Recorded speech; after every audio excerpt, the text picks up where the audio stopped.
রহমতের নবীর সঙ্গে সাহাবীদের কেমন সম্পর্ক ছিল?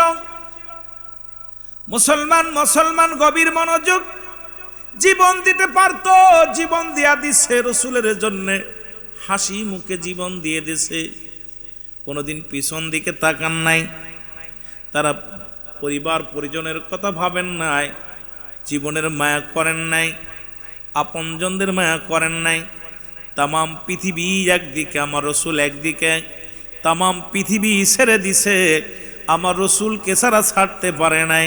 কারণ রসুলকে তারা জানতো এই দুনিয়ার মধ্যে রসুল আমাদের জন্যে, পরপারে আমাদের জন্য নবী, হাসরের ময়দানে নবী আমাদের জন্য। নবী নিজেই বলছেন হায়াতি খায়রুল লাকুম, আমার হায়াতের জিন্দেগিটা আমার উম্মতের জন্য কল্যাণ স্বরূপ।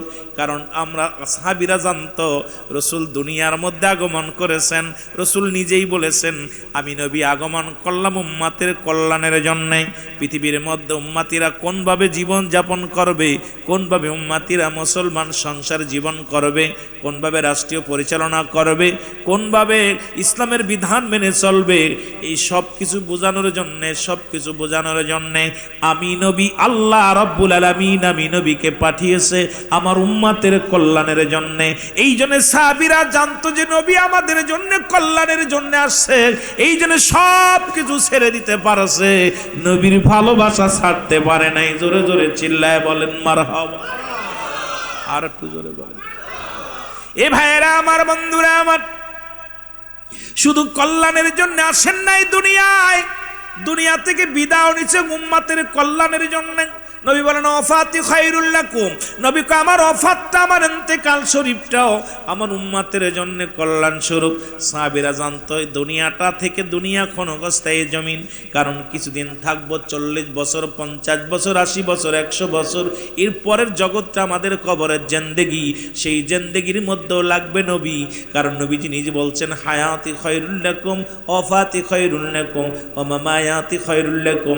রাসূল বলছে আমার ওয়াফাতটা আমার উম্মতের জন্য কল্যাণ স্বরূপ। কারণ যখন কোন উম্মতিরা দুনিয়ার মধ্যে আমি নবী ইন্তেকাল শরীফ হয়ে গেল, আমি নবী যখন ইন্তেকাল হলো শুধু উম্মতের জন্য, যদি কোন উম্মত পৃথিবীর মধ্যে ভালো কর্ম করে, সঙ্গে সঙ্গে আমি আল্লাহর দরবারে প্রশংসা করি আমার উম্মতের হইয়া।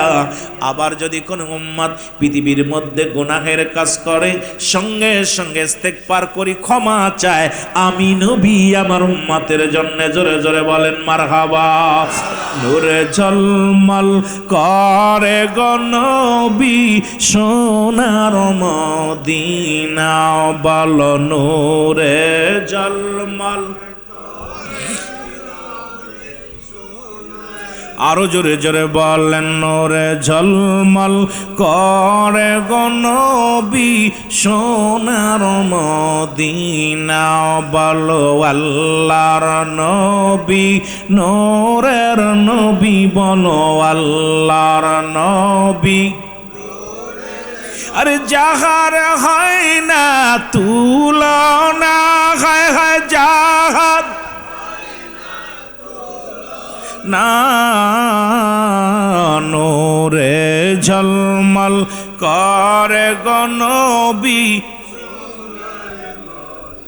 আরো জোরে বলেন নূরে ঝলমল করে গো নবী।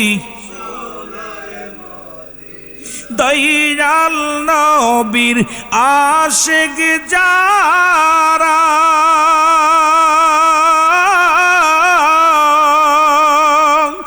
হীরা মুক্তা চাই না তারা গো, বলেন দয়াল নবীর আশিক হীরা মুক্তা চাই না তারা গো, সদাই তারা পাগল পারা, সদাই তারা। আরে অন্য কিছু চাই না, নূরে ঝলমল করে গো নবী সোনার মদিনা, বলো নূরে ঝল। এই নবীর প্রেমিকেরা জোরে সোনার মদিনা বল নূরে ঝলমল কে যাও তোমরা মদিনাতে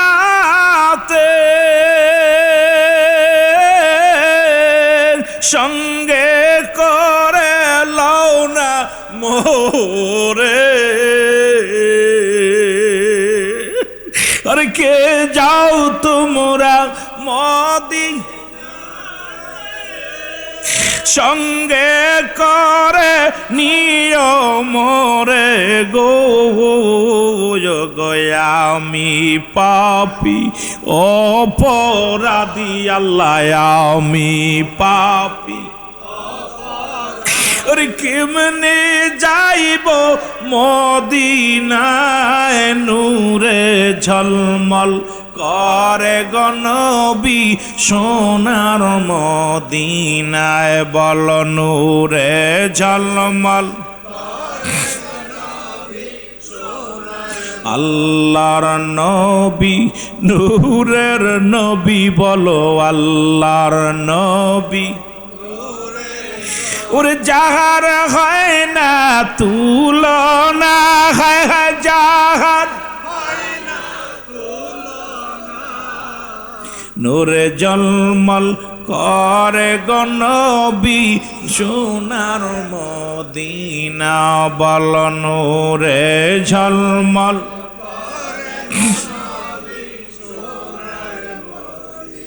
এ দুনিয়ার মুসলমান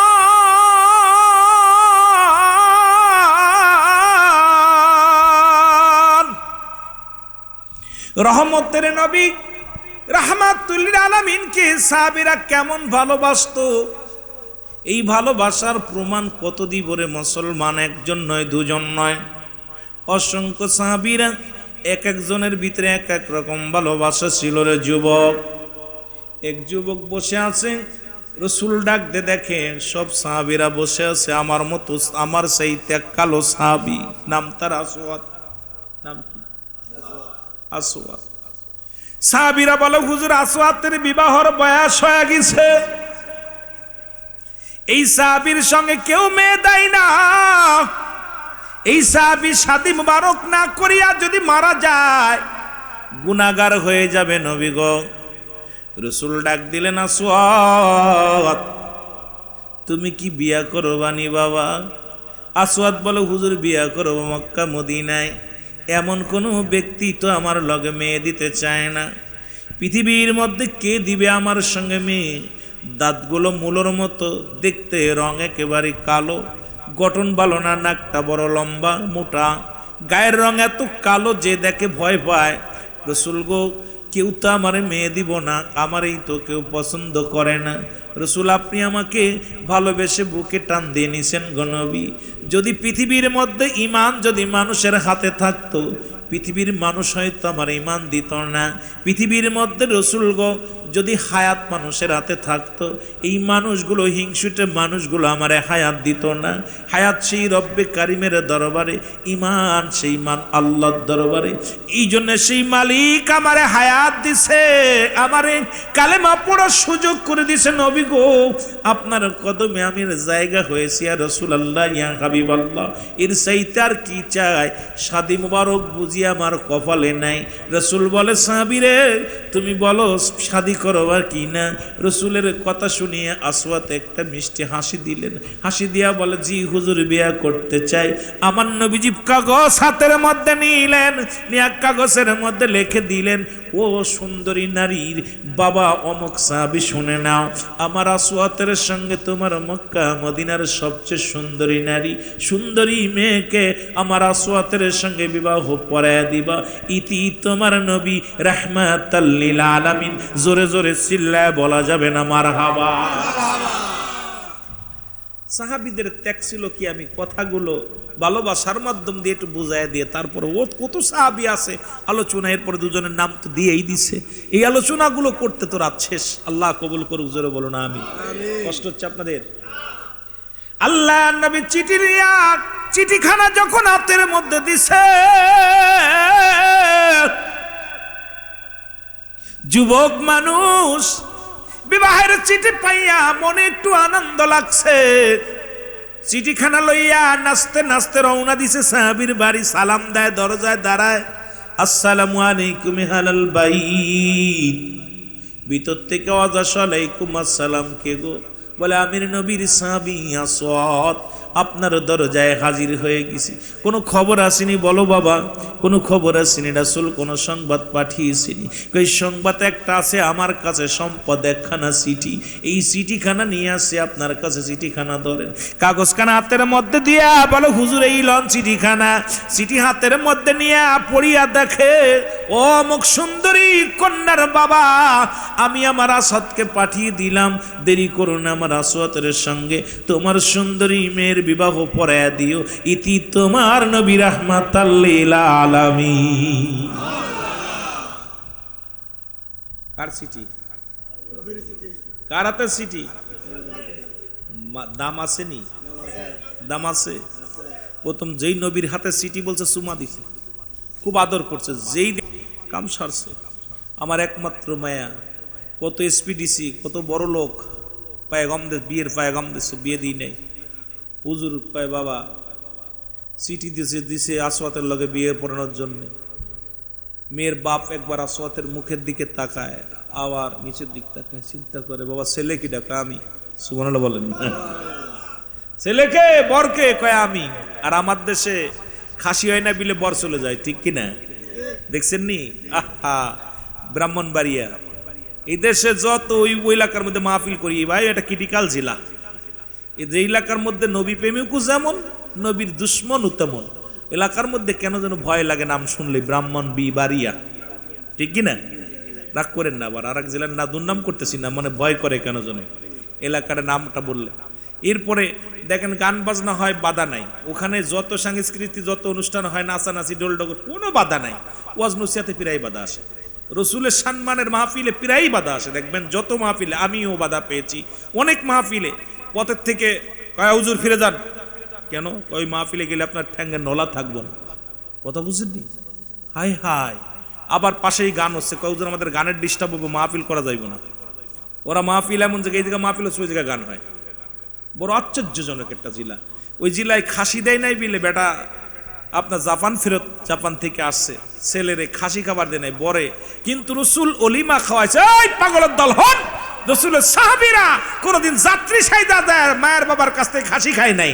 রসুল তার বিবাহ করেছে এবং নিজে অলিমা করেছে, নিজের সম্পদ দিয়া নিজে তাদের মেহমানদারি করিয়েছে। এই আমার নবী সাহাবীরাও করেছে, আমার নবীজি নিজে করেছে। নিজে কি করছে? 3 দিন 4 দিন পর্যন্ত তাদের মেহমানদের, তার বান্ধবী বন্ধু বান্ধবকে দাওয়াত করে করে খাওয়াইছে। সুবহানাল্লাহ বলেন। বড়া ফড়া সুইসা না কি বলে আপনাদের এলাকায়? সুসা, সুসা বলে। সুসা পরের চাঁদ খেয়ে খায়। কেন? মেয়ে 10 মাস 10 দিন পেটে রাখছে, এরপরে লালন পালন করছে। এরপরে 100 যাত্রী 200 যাত্রী নিয়ে কয় খাসি ছাড়া খাওয়া যাইতো না। কত বড় বেকুব, বেয়াদব! জোরে বলেন ঠিক কিনা? এমনি কার এখন খালু নিয়ে যাচ্ছে ভাগ্নিরে, কারণ একটাই হলো খাসি খায়া জন্ম নেছে। জোরে বলেন ঠিক কিনা? বেগানা বেপর্দা নারী নিয়ে যায় এইরকম মেহমানদারি করতেছে, আর এইভাবে চলতেছে বেপর্দার। কারণ এই পর্দার বিধান তো রসুল নিয়ে আসছে, এমন ভাবে পর্দার বিধান দিছে, কিন্তু সেটাও মানা হচ্ছে না। জোরে বলেন ঠিক কিনা? এই রসুলের আদর্শ মানবি না, তোদের কপালে শুধু ব্যাগনি নিয়ে চলে যাবি, কারণ কষ্ট হবে না, খালুর লগে ব্যাগনি যাবে, এটাই স্বাভাবিক ব্যাপার। জোরে বলেন ঠিক কিনা? কারণ আমার রসুলের বিধান যত মানবি, রসুল তো শান্তির জন্য আসছে, রসুল তো উম্মতের কান্ডারি হয়ে আসছে। আমার রসুল যে দিক নির্দেশনা দিচ্ছে, যে আদর্শ দিচ্ছে, রসুল যে নীতি রেখে গেছেন, নবীজি যে আদর্শ রেখে গেছে, এটা যদি আমরা মানতে পারি, আমাদের জীবনে শান্তি আর শান্তি। জোরে বলেন ঠিক কিনা? আরো জোরে বলেন ঠিক কিনা? আপনার কষ্ট হচ্ছে কথা বলতে? এক দেশের গালি এক দেশের বালি। চট্টগ্রামের ভাষা আমার লগে মিল হইতো না ভাই। আপনারা তো উর্দু ভাষা, আরবি ভাষায়, ফার্সি ভাষায়, হিন্দি ভাষায়, অনেক ভাষায় কথা বলতে পারেন, আমরা এটা পারতাম না। কথা বোঝেননি? এই জন্য আমাদের ভাষা, বইয়ের ভাষা ব্যবহার করতেছি, যে অনেকের বুঝতে কষ্ট হইব। তবে যারা আমার মাহফিলে বসে, তারা আমাদের মাগুরা জেলার ভাষা আপনাদের ভাষার সঙ্গে জীবনও মিল হইতো না। আপনারা যখন কথা বলেন, আমরা না বুঝলে খালি ইয়েস, নো, ভেরি গুড। যদি বলে ইয়েস, জি, জি, হ্যাঁ, কারণ বুঝতেছি না এখন কি তা করতাম, এমন ভাই জি, কথা বুঝেননি? এই জন্যে আবার আমরা বললে, হয়তো আমরা বললে আপনাদের কষ্ট হয়। সব মিলে চেষ্টা করব সাধু ভাষায় বলার জন্য, যাতে করে আপনাদের বুঝতে কষ্ট হয় না, সহজ হয়। আমিন বলেন। আমার ভাইয়েরা, আমার বন্ধুরা, আমার আসওয়াদ যখন চিঠিখানা লইয়া দাঁড়িয়ে আসে, বলছে চিঠিখানা পড়ছেননি? বলে পড়েছি। তবে শোনো, এই চিঠিখানা দিছে কে? কয় আমার নবী রাহমাতাল লিল আলামিন। চিঠিখানার মহব্বত করলেন। কেউ জামাইকে কয় আমি। কয় বাবা তোমার তো দেখলাম, তবে ভেবে চিনতে দেখি, একটু মেয়ের সঙ্গে পরামর্শ করে দেখি, আমি একটু পরামর্শ করে দেখি। তুমি বিয়া করমা ঠিক আছে, কিন্তু মেয়ের লগে যখন গেছে, যা বলতেছে, মেয়ের লগে পরামর্শ করার আগেই বলতে বাবা তুমি যাও, আপাতত মেয়ের লগে পরামর্শ করে আসি, তারপরে আমি তোমার বলবো। তো চিঠিখানা থুয়ে যাও। কেন না চিঠিখানা ফেরত দেন? কয় না, চিঠিখানা থুয়ে যাও। রসুল চিঠি দিছে, চিঠিখানা আমার মেয়ের সঙ্গে পরামর্শ করে আমি তোমার একটা খবর পাঠাইব। বলছে খবর না, যে কোনো খবর এখন আমাকে দিয়া দেন, হয় মেয়ে দিবেন না চিঠি দিবেন, দুইটা একটা জিনিস, চিঠি ফেরত দেন নালে মেয়ে দেন। সুবহানাল্লাহ বলেন না। আসওয়াদ বাদাইছে যে ভেজাল একটা, চিঠি দেন না হলে মেয়ে দেন।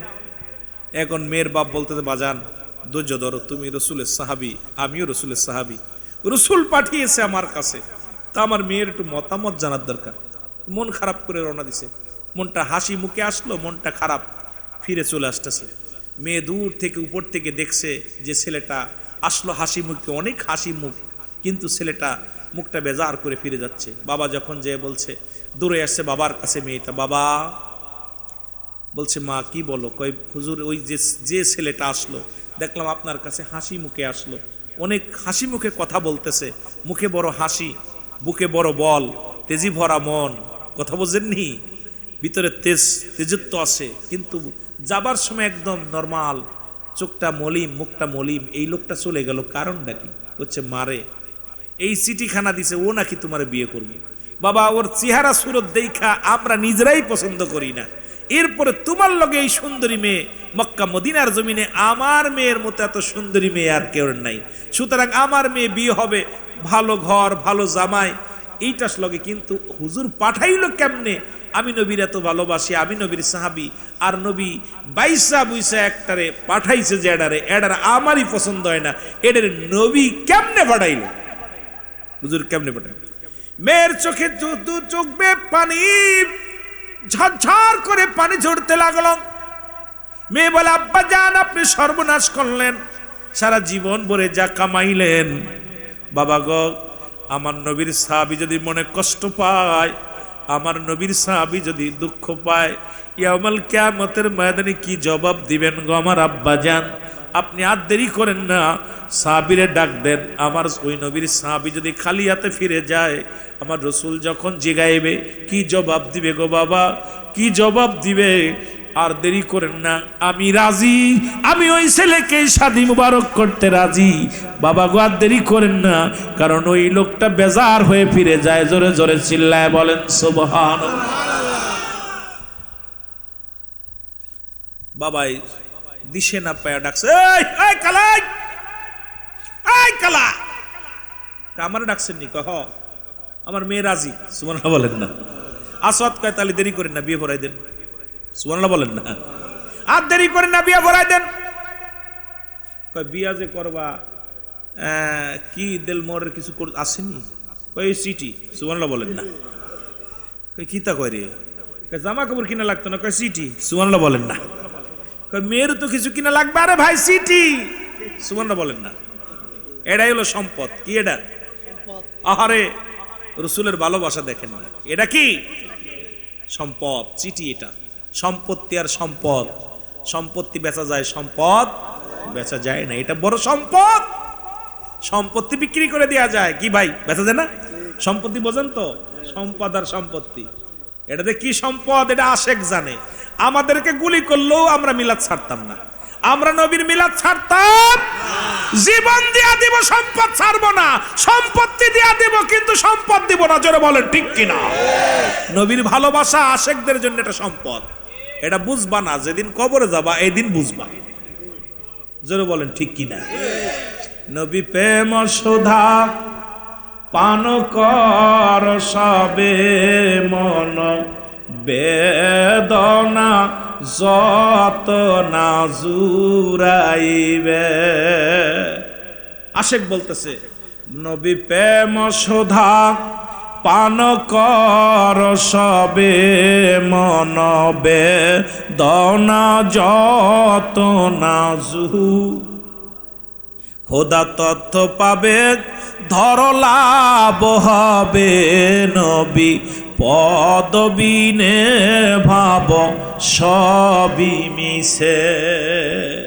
আহা, রসুলের ভালোবাসা যে একবার পাইছে, স্বাদ পাইছে, জীবনও ওর থেকে ফিরে আসতে পারে নাই। কিন্তু ওই রফিকুল ইসলামের মতো মানুষ, ওই রফিকুল ইসলাম নামে এক সুন্নিত জগতে ঢুইকে আবার বাতিলে চলে গেছে, কারণ ও স্বাদ পাই নাই। ও মুনাফিক, অমিনান নাস।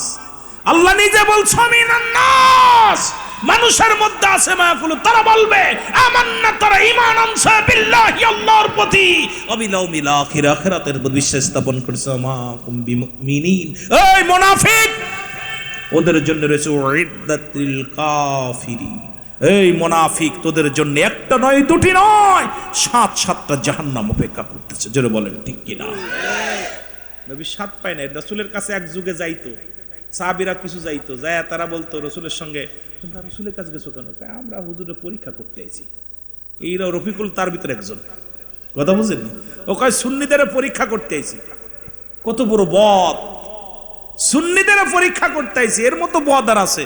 ওদের কাছে আইছি। হাই ভাই, কপাল পোড়া, তাকবীর লাগে।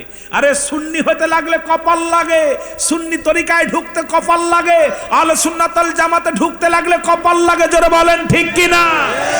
এই কপাল যার ভালো না, কোশ্চিন কালেও সে পাবে না। জোরে বলেন ঠিক কিনা? আবু বকরের মতো কপাল লাগবো, তাহলে রাসূল পাওয়া যাবে। জোরে বলেন ঠিক কিনা? নবী প্রেম সদা পান কর সবে মনবে দনা যত না জুরাইবে। নবী প্রেম সুধা পান কর সবে মনবে দনা যত না জুরাইবে। এত সহজ না এ দুনিয়ার মুসলমান।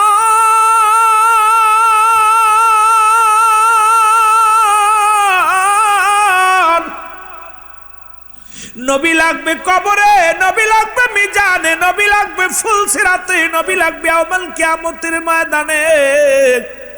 নবী বিনে কোনো বান্ধব নাই, নবী বিনে কোনো দরদি নাই, নবী বিনে কোনো উপায় নাই রে, উপায় নাই। নবীর প্রেমে জীবন গড়ো, নবীর জন্য জীবন দিয়ে দাও, নবীর জন্য জীবন দিয়ে দাও। দুনিয়া তো শান্তি পাবে, পরপারও শান্তি পাবে। আসওয়াদ কয় শাদি পড়ায়া দেন, না দেরি করেন না।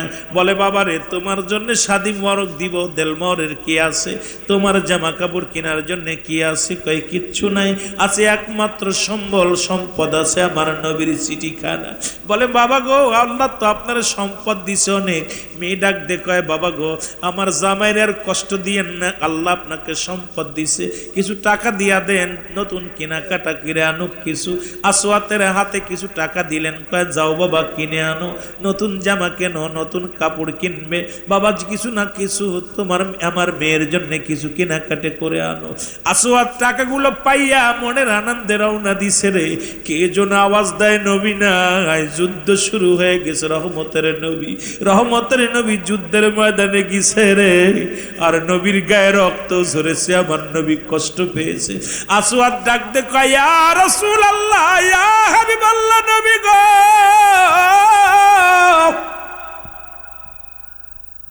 আল্লাহর নবী গো, আরে আমার নবী যদি না থাকে রে, কিসের শাদী মোবারক, কিসের সুন্দরী বিবি? আমি নতুন কাপড় কিনবো না, নতুন জামাও কিনবো না, বিবির জন্য কোনো কেনাকাটা করবো না। আসওয়াদ চলে গেলেন অস্ত্রের দোকানে, যা অস্ত্র কিনলেন, একটা তরবারি কিনলেন। এইবার তরবারি কেনা কিনিয়া যুদ্ধের ময়দানে চলে গেলেন। যুদ্ধের ময়দানে যা নবীর প্রেমে জীবন দিয়া দিছে, জোরে জোরে চিল্লায় বলা যাবে না মারহাবা। এরে আসওয়াদ তরবারি লইয়া যুদ্ধের ময়দানে যে যখন শহীদ হয়ে গেছে, আমার নবীজি শাহাদাত বরণ করছে। যারা নবী ডাকতে বলেন আমার সাহাবীরা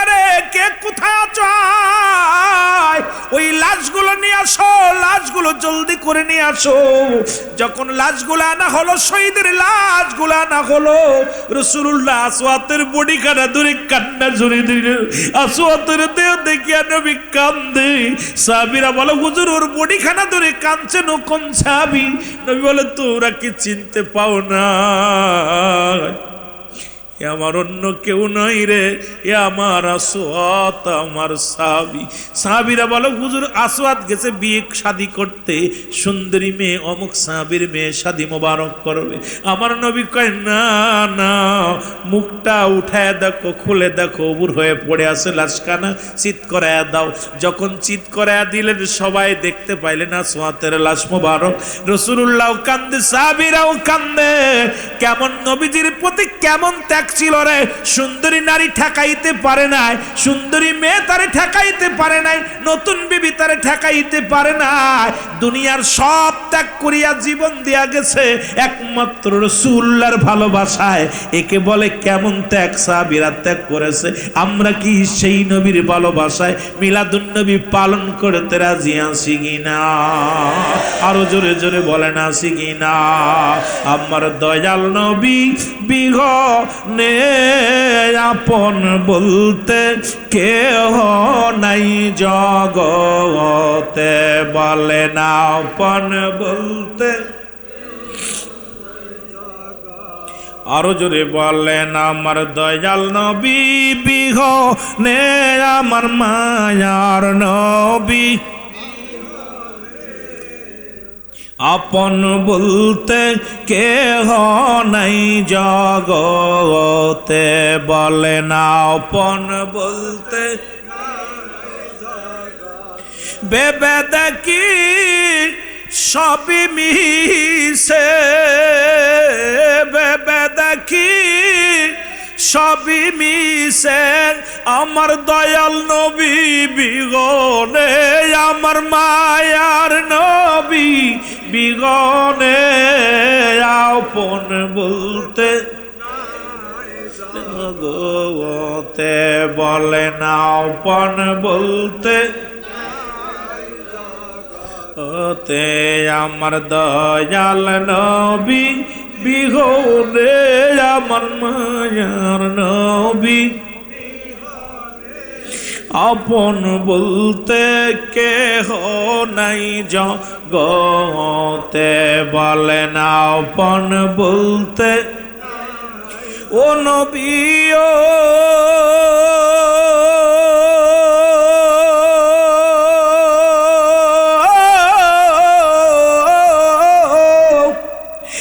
আপনি আসেন মদিনার সোনারি রওজাতে, বাংলাদেশে চট্টগ্রামের আশিকান্দি যে ময়দানে, দেখা দাও গো দয়াল নবী একবার, দেখা দাও গো দয়াল নবী একবার, না আশিকের অন্তরে, হায় হায় না আশিকের অন্তরে আপন বলতে,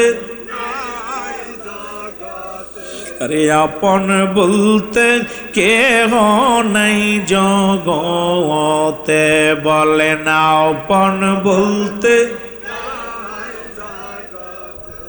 এ দুনিয়ার মুসলমান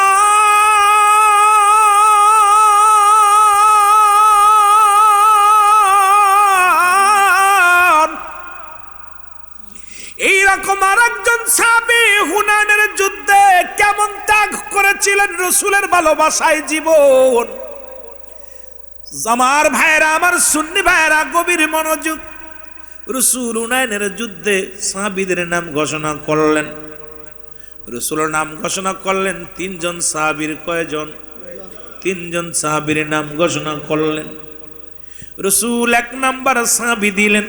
রাসূল বললেন, আমার সাহাবীরা রে, হুনাইনের যুদ্ধে এক নাম্বার সেনাপতির দায়িত্ব পালন করবে আমার হুযায়ফা রাদিয়াল্লাহু তাআলা। জোরে জোরে চিল্লায় বলা যাবে না মারহাবা? সাহাবীরা বলেন হুজুর হুযায়ফাও গেছে বিয়ের ময়দানে। আমার যুবক বাবারা, গাউসিয়া কমিটির যুবকেরা ইতিহাস গড়েছে বাংলাদেশের মধ্যে যখন করোনা ভাইরাস হয়ে কত মানুষ মারা গেল, আমার বাজানদের দেখেছি মুসলমান মানুষগুলোর দাফন করতে কাফন করতে যখন বন্যায় মানুষগুলো মুসলমান ভাগবাসী হয়েছিল তখনও দেখেছিলাম গাউসিয়া কমিটির যুবকেরা সুন্নি যুবকদের তাদের খেদমত রসুলের প্রেমে তারা মাথায় কাফনের কাপড় উপরে ময়দানে নেমে গিয়েছিল। এটা কপাল লাগে রে মুসলমান, এটা বুঝবি না তোরা, ভালোবাসা বুঝবি না, নবীর প্রেম বুঝবি না, ত্যাগ বুঝবি না। আমার মুসলমান বাবারা, আমার রসুল যখন নাম বলছে সাহাবীরা বলে হুজুর আপনি যার নাম ঘোষণা করলেন এটা তো এই ময়দানে নাই, উনিও গেছে বিবাহ করতে। আমার যুবক বাবারা শুনে নাও, আজকে যারা চারিদিকে বৃষ্টি হচ্ছে এই পানি মাথার উপরে লইয়া আজকের এই ময়দানে যারা মিলাদুন নবীর মাহফিলে যারা বসেছেন এখান থেকে কেউ শূন্যতে ফিরে যাবেন না, কারণ আমিও পীর মুরিদি করি। আমার পীর বলেছেন, আমার দয়াল পীর দস্তগীর খাজা ফরিদপুরি বলতেন, বাবা যে অনুষ্ঠানের আগে বা পরে বৃষ্টি বর্ষণ হয় আল্লাহর দরবারে অনুষ্ঠানটা অতি ফস করে কবুল হয়ে যায়। সুতরাং আজকে আপনাদের মাহফিলে বৃষ্টির পানি পড়েছে, আমার বিশ্বাস নবী প্রেমের মাহফিল খানা আল্লাহর দরবারে কবুল হয়ে গেছে, এর মধ্যে কোনো সন্দেহ নাই। জোরে বলেন ঠিক কিনা? কারণ মুসা আলাইহিস সালাম জিগাইলেন, আমার আল্লাহ রে, ও আমার আল্লাহ, পৃথিবীর মধ্যে যদি কোনো মহল্লাবাসীকে ভালোবাসেন কি দান করেন? আমার আল্লাহ বলে, মুসা রে, পৃথিবীর মধ্যে যদি কোনো মহল্লাবাসী এলাকাবাসীকে ভালোবাসি সর্বপ্রথম তাদের মধ্যে বৃষ্টি দান করি। সুতরাং এলাকাকে ভালোবাসে আমার আল্লাহ রহমতের পানি দিছে কি দেয় নাই? জোরে বলেন দেয় কি দেয় নাই? আমার আল্লাহ বললেন, মুসা বল ডাক দে, বলে আমার আল্লাহ দ্বিতীয় যখন কাউকে ভালোবাসেন এই সমাজের মধ্যে কি দান করেন? আমার আল্লাহ বললেন, শোনো রে মুসা, শুনে নাও, এই পৃথিবীর মধ্যে যখন কোনো ব্যক্তিকে, কোনো মানুষকে, কোনো মহল্লাকে ভালোবাসি ওই মহল্লার মধ্যে বেশি বেশি ওই বাড়িতে মেহমান পাঠায়া দিই। আল্লাহ পাক দয়া করে আজকে 12ই রবিউল আউয়াল উপলক্ষে আজকে জশ্নে জুলুস ঈদে মিলাদুন নবীর মাহফিল, ও যুবক মুসলমান শুনে নাও, এই মাহফিল খান আল্লাহর দরবারে এমন ভাবে কবুল হয়েছে, মাহফিলের উদ্দেশ্য করে অনেক মেহমান আসছে, অনেক জামাই আসছে, অনেক শ্বশুর আসছে, আমিও গুনাহগার মেহমান হয়ে আপনাদের মাঝে আগমন করেছি। সুতরাং এই জমিনটাকে আল্লাহ ভালোবাসে কি বাসে না? আর একটু জোরে বলেন, বাসে কি বাসে? ও যুবক, 3 নাম্বারটা হলো নবী বললেন, নবী মুসা বলে, আল্লাহ সবচাইতে যখন কোনো বান্দা বান্দির ভালোবাসেন কি দান করেন? আমার আল্লাহ কয় ঘরে বেশি কন্যা সন্তান দান করি। সুতরাং মুসলমান গভীর মনোযোগ, আমাদের যাদের কন্যা সন্তান হবে বেজার হওয়া যাবে না, খুশি হইতে হবে, আনন্দ করতে হবে। কারণ আমার নবীজি যখন কন্যা সন্তান হলো আম্মাজান ফাতেমাতুজ জাহরা, মুসলমান পৃথিবীর মধ্যে কোথাও যাইতে হলে আমার নবীজি আম্মাজানকে সর্বশেষে বলে যেতেন, মুসলমান সর্বশেষে মাকে, আম্মাজান ফাতেমা রে, মাথার ভিতরে হাত বোলায়া বিদায় নিতেন। আবার কোথাও থেকে ফিরে আসিয়া সর্বপ্রথম ফাতেমাকেই ডাক দিতেন। সুতরাং আমার রসুল নারীদেরকে ভালোবাসা, মর্যাদা এগুলো দিছে আমার নবীজি। ইসলামকে জানতে হবে, বুঝতে হবে। এরপরে রসুলের ভালোবাসা কেন আমরা ভালোবাসায় পাগল, এটা আপনিও আমি সবাই বুঝতে পারবো। জোরে বলেন ঠিক কিনা? নবীজি আল্লাহ যে ভালোবাসে কন্যা সন্তান, এইটা ওর জন্য নবীর ঘরে প্রথমে দিছে কন্যা সন্তান। সুবহানাল্লাহ বলেন না? খুশি হন নাই? সব জায়গা চিন্তা করি, আলোচনা কোনতে কোনে যাব, খালি আলোচনা, কথা বুঝেননি? এরে নবীজির সাহাবী যখন, যুবক শোনো গো, সাহাবীরা বলে, হুজুর যার নামটা বললেন সে তো এই ময়দানে নাই, সে তো আজকে শাদী মুবারক করতে গেছে। রসুল একটা চিঠি নিলেন, চিঠির মধ্যে কাগজের মধ্যে লিখলেন, হুযায়ফারে, হুনাইনের যুদ্ধে আমি তোমাকে প্রধান সেনাপতি বানাইলাম, তুমি হুনাইনের যুদ্ধে প্রধান সেনাপতির দায়িত্ব পালন করবে। ইতি তোমার নবী রাহমাতাল লিল আলামিন। এই চিঠিখানা যখন হুযায়ফার হাতে পৌঁছলো তখন হুযায়ফার বিয়ে একদম কমপ্লিট, শুধু আনুষ্ঠানিকতা বাদ, দোয়াটা করবে, তাবারক খাবে, বিদায় হবে। এমন সময় চিঠিখানা নিয়ে একজন ব্যক্তি ডাক দেখায়, আপনাদের ভিতর হুযায়ফাকে হুজাইফা হুজাইফা চিঠিখানা হাতের মধ্যে নিয়ে দেখে রাসূলুল্লাহ চিঠি চুমা দিতে লাগলো। চুমা দিয়ে বুকের ভিতর ধরলেন এইভাবে, মাথার পর দিয়া বুকের পর দিয়ে এইভাবে ধরলেন। সাহাবীরা সব তাকায় আছে। হুজাইফা উঠে দাঁড়াইছেন, দাঁড়ায় বলে, ভাই আমাকে আর একটা সেকেন্ড এখানে দাঁড়া করা সম্ভব না। বলে, কি হয়েছে, আপনি চিঠি পায় এত উদাসীনী হইলেন কেন? হুজাইফা বলে, শোনেন, আমার রাহমাতাল লিল আলামিন, রহমতের নবী ওয়ালিউসাল্লাম আমাকে যে পত্র দিছে, এই পত্র আগামী কাল ফজরের নামাজ বাদে হুনায়নের যুদ্ধ হবে, আর হুনায়নের যুদ্ধের প্রধান সেনাপতি দায়িত্ব পালন করব আমি। আমার রসুল চিঠি লিখছে, আমি রওনা দিলাম। মেয়ের বাবা এসে বলতেছে, হুজাইফা পাগলামি করো না, বিয়ে হয়ে গেছে, কাবিল কলমা সব ঠিক, এখন শুধুমাত্র আনুষ্ঠানিকতা দোয়া বাদ আছে, একটু দেরি করো বাজান। দেরি করার পর কিন্তু একটু দোয়া করে আল্লাহর দরবারে একটু দোয়া করবে, সবাই মিলে দোয়া করবে, দাম্পত্য জীবন সুখী হওয়ার জন্য তোমাদের জন্য দোয়া করবে, কিছু তাবারক, মিষ্টি তাবারক, কিছু তোমাদের জন্য খুরমা খেজুর খাইবা, তারপরে বউটা নিয়ে তারপরে যাও। হুজাইফা কয়, বউ নিয়ে সময় দোয়া করার সময় আমার নাই, আমাকে আপনারা মাফ করেন। হুজাইফা বলে দোষ শুরু করছে, সুবহানাল্লাহ বলেন না, আরো জোরে। খুব খেয়াল বাবা, নবীর প্রেমে ত্যাগ করছে, জীবনটা কেমন। এ তো খালি খালি জীবন দিছে, আর আপনার সম্পদ, জমি জমা, টাকা পয়সা, এ তো কত দিছে, আস্তে আস্তে গেলে পরে বুঝবেন। আমি যুবকদের নিয়ে আলোচনার মধ্যে নবীর প্রেম ত্যাগের জন্য যুবকদের নিয়ে ঢুকে গেছি। আপনার হুজাইফা যখন চিঠি লই আইবার রসুলের কাছে দৌড়ায় গেছে, রসুলের কাছে রাত্রে হাজির, আসসালামু আলাইকুম ইয়া রাসূলুল্লাহ, আসসালামু আলাইকুম ইয়া হাবিবাল্লাহ, আসসালামু আলাইকুম ইয়া রাহমাতাল লিল আলামিন। রসুল তাকায় দেখে হুজাইফা, বলে, হুজাইফা তুমি আইছো? বলে, জি হুজুর। আল্লাহর নবী বলে, হুজাইফা তুমি আসছো ফজরের নামাজ বাদে যুদ্ধের ময়দানে যেতে হবে, হুনায়নের যুদ্ধের ময়দানে যেতে হবে। হুজাইফা বলে, ইয়া রাসূলুল্লাহ, ইয়া হাবিবাল্লাহ, আমি আপনার কদমের মধ্যে হাজির। রসুল বললেন, যুদ্ধের সামগ্রী গুছায় নাও। সঙ্গে সঙ্গে যুদ্ধের সামগ্রী গুছায় নিলেন, জামা গায়ে দিলেন। ও মুসলমান শুনে নাও, কোট গায়ে দিলেন। এরপরে কি করলেন, তরবারি হাতে নিলেন, সব কিছু প্রস্তুতি হয়ে গেলেন। রসুল বললেন, হুজাইফা রে, ফজরের নামাজ বাদে কাফেলা করে রওনা দিবে হুনায়নের যুদ্ধে। রসুল অপেক্ষায় রইলেন, হুজাইফা অপেক্ষায় রইলেন। যখন ফজরে আজান হযরত বেলাল রাদিয়াল্লাহু তাআলা দিলেন, আজান যখন শুরু হয়ে গেল, রসুল ইমামতি করলেন, হুজাইফা মুসল্লি হলেন। মুসল্লিরা আসলেন, সাহাবীদেরকে নিয়ে নামাজ শেষ করলেন। আমার নবীজি সালাম ফিরায়া যখন বসে রইলেন, হুজাইফা মনে মনে চিন্তা করে, মনে হয় বিবির কথা চিন্তা করে। আমার বাবার এমন সময় একটা চিঠি আসলেন, চিঠিখানা ডাকতে বলে, হুজাইফা কে রে? হুজাইফা রাতে চিঠিখানা আসলেন। হুজাইফা পড়ে দেখে লেখা আছে, স্বামী আপনার সঙ্গে আমার বিবাহ হলো, আপনিও দেখেন না আমারে, আমিও দেখি না আপনারে। ও আমার স্বামী, আপনার কাছে আমার এক অনুরোধ, কারণ আমি জানি রাসূলুল্লাহর আগে যতক্ষণ সাহাবীদের নাম ঘোষণা করেছে একের অধিক, তারা কেউ ফিরে আসে নাই। কারণ আপনার পরে আরো দুজন সাহাবীর নাম আছে, নিশ্চিত নির্ঘাত আপনি শাহাদাতের পেয়ালা পান করবেন, এর মধ্যে কোনো সন্দেহ নাই। স্বামীরে, জীবনে কোনো দিন আপনাকে আমি দেখি নাই, আপনিও দেখেন নাই। একটা মিনিট আমি আপনাকে প্রাণ ভরে দেখব, যেন কিয়ামতের ময়দানে যাইয়া আমি আপনাকে স্বামী হিসেবে চিনে নিতে পারি। জোরে জোরে চিল্লায় বলা যাবে না মারহাবা। চিঠিখানা পায়া লেখছে, পড়ো।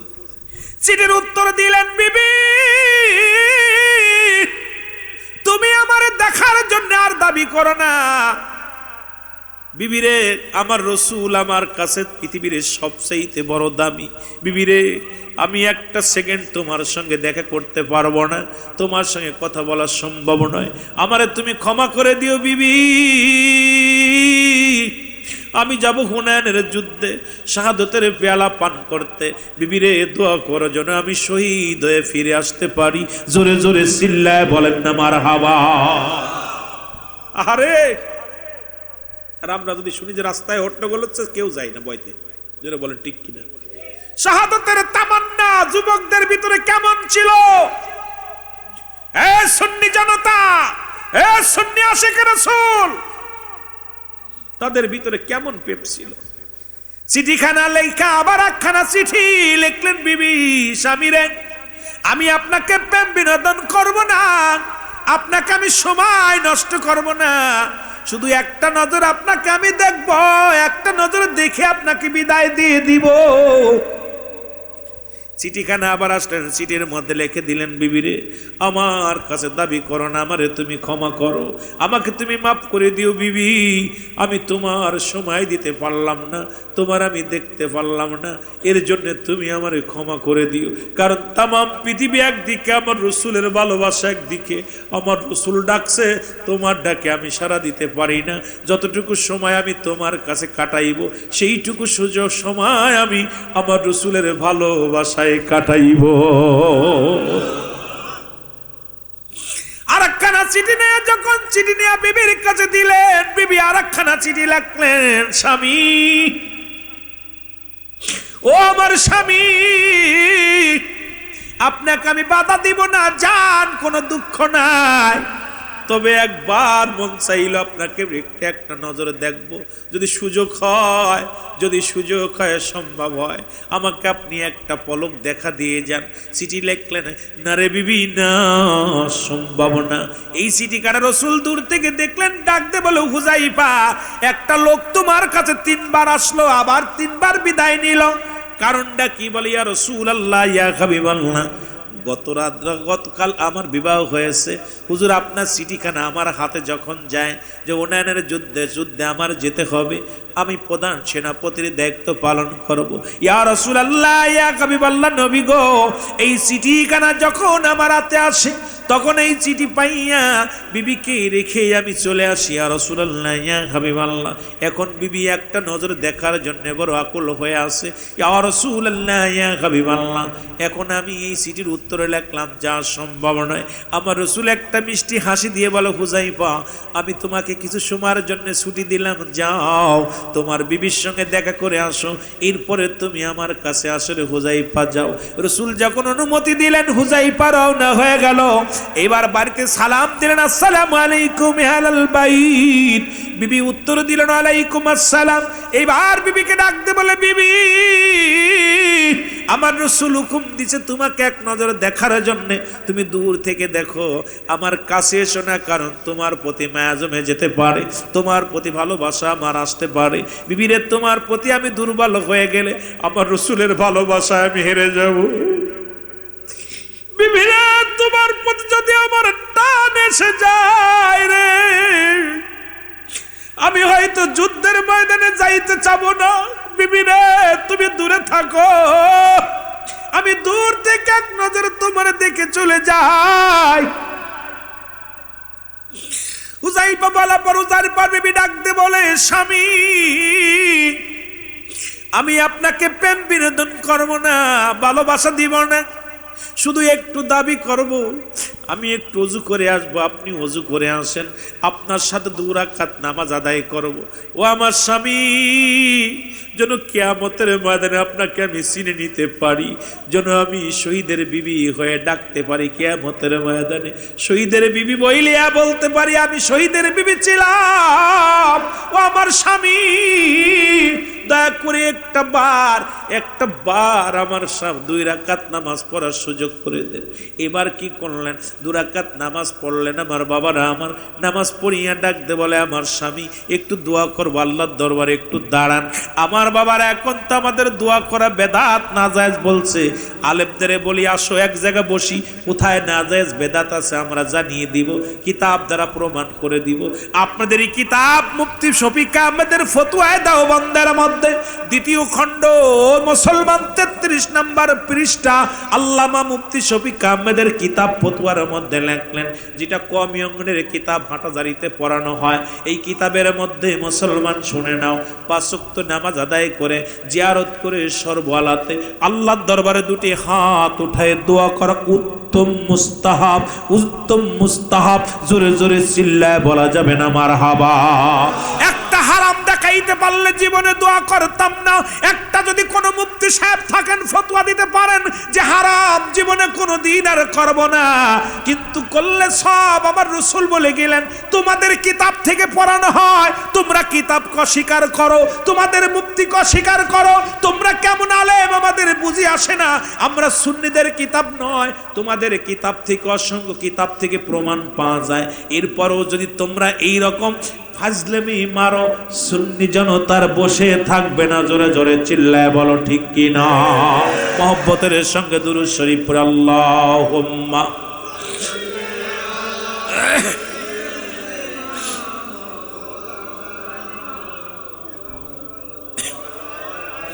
এর নূরে জলমল করে গনবী সোনার মদিনা, বল নূরে ঝলমল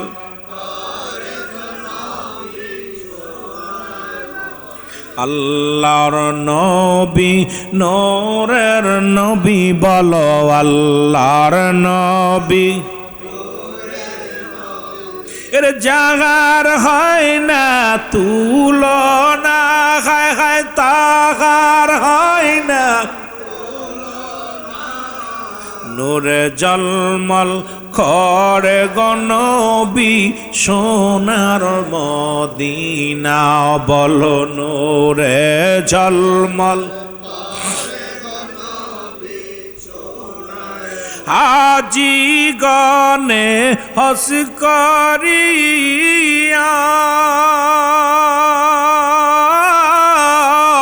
দেশে এসে কয় কান্দিয়া গো, ও ভাই হাজি গনে হজ করিয়া দেশে এসে কয় কান্দিয়া গো, আরে মক্কা মদিনা সুন্দর মক্কা আর জাগার হয় না তুলনা, হায় হায় জাগার না। নূরে জলমল করে গনবী সোনার মদিনা, বল নূরে জলমল হাজি ভাইরা হজের শেষে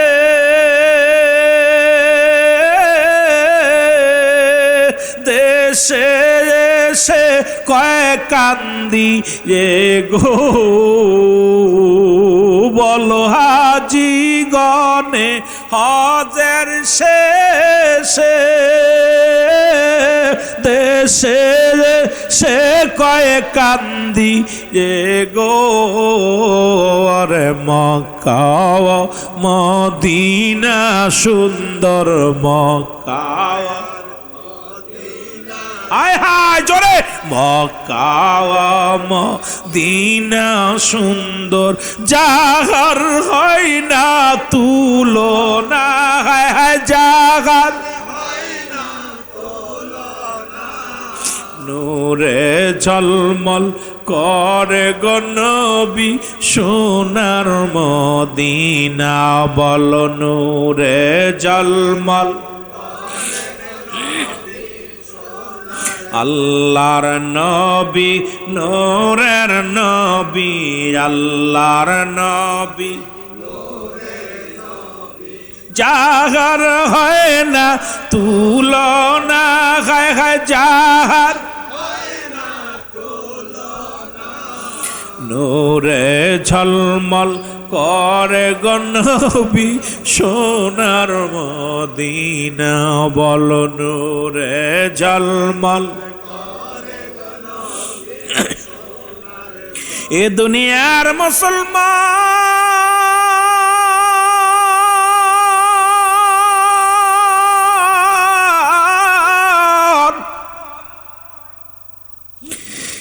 যে কথা বলতেছিলাম শুনে লও গো, হযরত হুযায়ফা রাদিয়াল্লাহু তাআলা যখন নামাজ শেষ হয়ে গেল, বিবি বলে স্বামী রে, আজকের দোয়াটা আমি পরিচালনা করব। হাত উঠায় দিছে দোয়া করা। নবীজি দুভাবে দোয়া করতেন, একটা হলো সিধা, একটা হলো উল্টা। কোনো ইমার্জেন্সি কোনো দোয়া লাগলে রসুল সঙ্গে সঙ্গে উল্টা উঠায় দিতেন। আবার ইমার্জেন্সি প্রয়োজন, তাড়াতাড়ি দরকার, এটা নবী উল্টা উঠাইতেন, সিধা উঠাইতেন। হুযায়ফার বিবি উঠায় দিছে হাত দিয়া, ডাক দে বলে, আমার আল্লাহ, আমার স্বামীকে তুমি রব্বুল আলামিন, আমি তোমার কাছে ফরিয়াদ করব। আমি সতী নারী, জীবনে কোনোদিন পুরুষের ছোঁয়া পাই নাই। আমার জীবনের আমি নিষ্পাপ একটা নারী, 5টা গুণের গুণান্বিত নারী। 1 নাম্বার সতীত্বর আমানতদারী, 2 নাম্বার মুসলমান শুনে রূপবতী গুণবতী নারী, 3 নাম্বার মুসলমান আমলদারী নারী, 4 নাম্বার মুসলমান পর্দাশীলতা নারী, মুসলমান 5 নাম্বার আদর্শবান বাবা মায়ের সন্তান। সুতরাং 5টা গুণের গুণান্বিত আমার মধ্যে আছে। প্রতিটা নারীর ভিতরে 5টা গুণ যদি কোনো নারীর ভিতরে থাকে, পৃথিবীর মধ্যে ওই নারী পরক্রিয়া করবে না, ওই নারী জীবনেও কোনোদিন অন্য পুরুষের প্রতি আসক্ত হবে না। মুসলমান সেই নারীগুলো আমাদের বিবাহ করা লাগবে। এত ওয়াজ শুনি আজও চিনতে পারলাম না। 1 নাম্বার হলো মুসলমান, 1 নাম্বার হলো সতীত্বর আমানতদারী। আজকে আমার দেশে কয়েকটা নারী সতীত্বর আমানতদারী আছে। যদি চট্টগ্রামে বলা যায়, মনে কিছু করবেন না, ইমাম সাহেবের মেয়েও নাই, মুন্সি সাহেবের মেয়েও নাই, মোল্লার মেয়েও নাই। কারণ মামাতো ভাই, খালাতো ভাই, ফুফাতো ভাই, চাচাতো ভাই সর্বনাশের মূল। আজকে সমাজ নষ্ট হয়ে যায় রে মুসলমান, শুনে নাও। 1 নম্বরে সতীত্বর আমানতদারী, 2 নম্বরে পর্দাশীলতা নারী, 3 নম্বরে মুসলমান গুণবতী নারী, 4 নম্বরে মুসলমান শুনে নাও, এই দুনিয়ার মধ্যে মুসলমান আমলদারী নারী, 5 নম্বরে মুসলমান শুনে নাও, পৃথিবীর মধ্যে আদর্শবান বাবা মায়ের সন্তান। কিন্তু আমরা গাঁজাখোর, মদ করিয়া বাখর, এই সমস্ত বাবাদের মেয়ে সুন্দরী হইলেই নিয়ে চলে যায়। না রে বাবা, না, ইসলামের বিধান যদি মানতে হয়, এই 5টা গুণের নারী বিবাহ করবা, জীবনে শান্তি পাবা, জীবনে সুখ আসবে, জান্নাত নেমে আসবে ঘরের মধ্যে, শান্তি নেমে আসবে ঘরের মধ্যে। ওই ঘর থেকে আলেম বাইর হবে, ওই ঘর থেকে জালিম বাইর হবে না, ওই ঘর থেকে মুসলমান আল্লাহ বাইর হবে, ওই ঘর থেকে মুনাফিক বাইর হবে না, ওই ঘর থেকে কোনো ধোঁকাবাজ বাইর হবে না। এই জন্য আমাদের বিবাহর আগে এই 5টা গুণের নারী খুঁজে খুঁজে বাইর করা লাগবে। মুসলমান বাবারা, আমার যুবক বাবারা শুনে নাও, এই 5টা গুণের নারী ছিল হযরত হুযায়ফার বিবি। ডাক দে বলে, আমার স্বামী, আল্লাহ, এই গুণের নারী আমি তোমার কাছে ফরিয়াদ করি, আমার স্বামীকে তুমি গাজী বানায়া ফিরায়া দাও। যেই বলছে আল্লাহ গাজী বানায় ফিরায় দাও, হাতটা নামায় ফেলছে হুযায়ফা রাদিয়াল্লাহু তাআলা, হাতটা সঙ্গে সঙ্গে নামায় ফেলছে। স্বামী, আপনি কি করলেন? এই মাত্র দোয়া হচ্ছিল কবুল, আমার মন বলতেছে যে আমার আল্লাহ আমার দোয়াটা কবুল করতেছে, আপনি হাতটা নামায় ফেলেন। বিবি, আমার রাসূল আমাকে 1 নাম্বার সেনাপতি বানিয়েছে, আমি হুনায়নের যুদ্ধে শাহাদাতের পেয়ালা পান করব, আমি হাসি মুখে যেতেছি, আর তুমি আমাকে গাজী হয়ে ফিরতে বলো? ও বিবি, রাখো তোমার দোয়া। সঙ্গে সঙ্গে দৌড়। সুবহানাল্লাহ বলেন না? ত্যাগ করছে, কথা কয় না রে, কার প্রেমে? ত্যাগ করছে রাসূলুল্লাহর ভালোবাসায়। রাসূলুল্লাহর কাছে শাহউরি চলে গেলেন হুনায়নের যুদ্ধে। প্রথম শহীদ হলেন হযরতে হুযায়ফা রাদিয়াল্লাহু তাআলা, শহীদ হয়ে গেলেন। সাহাবীদের লাশগুলো রাসূলুল্লাহ সাহাবীদেরকে বলেন, আমার কাছে আনো। গুনে গুনে আনা হলো। হুযায়ফার লাশখানা যখন ধরে আছে, হুযায়ফার বিবি আসছে, আয়েশা রাসূলকে সালাম দিলেন, আসসালামু আলাইকুম ইয়া রাসূলুল্লাহ, ইয়া হাবিবাল্লাহ, আমি কিছু কথা বলতে চাই। রাসূলুল্লাহ বললেন, কে আসছে? কয়, আমি হুযায়ফার বিবি।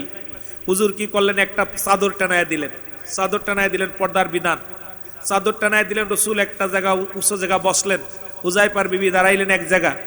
রাসূলুল্লাহ বললেন, বলো তুমি কি বলতে চাও?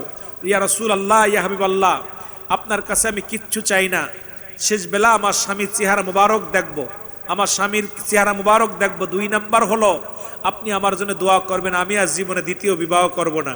আমি যেন ইয়াউমাল কিয়ামতের ময়দানে আমি যেন আমার স্বামীকে উঠতে পারি, আমার স্বামীকে নিয়ে আল্লাহর আদালতে ওই জান্নাতের মধ্যে যেন আমার স্বামী হুজাইফাকে নিয়ে জান্নাতে যেতে চাই। ইয়া রাসূলুল্লাহ, ইয়া হাবিবাল্লাহ, আমার জীবনে আর কোনো মাথা আমি আর কোথাও কোনো পুরুষের কাছে বিক্রি করব না, কারণ আমার একমাত্র স্বামীর সিহার মারক দেখে আমার জিন্দেগি কাটিয়ে দিব। আর আমার দেশের মা বোনেরা, আমার বাজানরা বিদেশে গেলে 2 মাস পরে এসে দেখে বউ আর নাই। আমার দেশের মা বাজানেরা, আমরা বিদেশে যারা যাই, হুজুর বলেন, মৌলভী বলেন, মুন্সি বলেন, দেখা যায় 3 বছর 2 বছরের মাথায় 2 ছেলে মেয়ে রেখে 3 ছেলে মেয়ে নিয়ে মা জননী চলে যাচ্ছে আর একজনের ছেলের সঙ্গে। কারণ একটাই হলো, এই 5টা গুণের নারী নাই। 1 নাম্বার, তারা কখনো পর্দাশীলতা নারী ছিল না, এই জন্যে তাদের অবস্থা এরকম।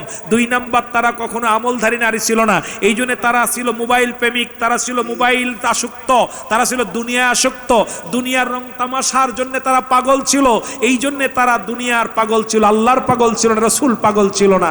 এ মুসলমান, 3 নাম্বার, যদি আপনি পর্দা, আপনার 2 নাম্বার পর্দাশীলতা নারী, যদি পর্দা করতো জীবনেও কোনোদিন এই নারী অন্যর হাত ধরে যেত না, কারণ সে নিজে মার্কেট করছে, নিজে চলাফেরা করছে খোলামেলা, এই জন্য এই মেয়ের আর স্বামীর প্রতি আসক্ত নয়, তারা কখনো এক স্বামীতে আসক্ত হতে পারে না, তারা অন্য অনেক স্বামী ইউজ করে তারা। আমার মুসলমান বাবারা, 4 নাম্বার হলো, ওই মেয়েটা যদি গুণবতী হতো, গুণবতী নাই, আমরা হলো রূপবতী বিয়ে করি, গুণবতী বিয়ে করি না, আমরা রূপ দেখে ভুলে যাই। এ যুবক, আমার রসুল যে কি আদর্শ রেখে গেছে, সাহাবীদের এক একটা কর্ম নিয়ে আলোচনা করলে আমি গুনাহগারের রাতকে রাত চলে যাবে। আমি 2-4 ঘন্টার আলোচনা আপনাদের জন্য 10 মিনিট 20 মিনিটে শেষ করে দিচ্ছি, খালি বোঝানোর জন্যে। আমার যুবক বাবারা, যদি গুণবতী নারী হতো, ওই নারী জীবনেও স্বামীকে কষ্ট দিতে পারতো না, 3 ছেলে মেয়ে রেখে যেতে পারতো না, 5 ছেলে মেয়ে রেখে যেতে পারতো না, ওই আপনার বাগ্নি হয়ে খালুর সঙ্গে যেতে পারতো না, বোন হয়ে ভাইয়ের সঙ্গে যেতে পারতো না, কারণ ওর ভিতরে এই গুণ ছিল না, তা ছিল রূপ। রূপ দেখায়া মাস্টার ইবলিস যেমন মানুষকে পাগল করেছে, তদ্রূপ এই রূপ দেখায়া গোটা জাতিকে শেষ করবে।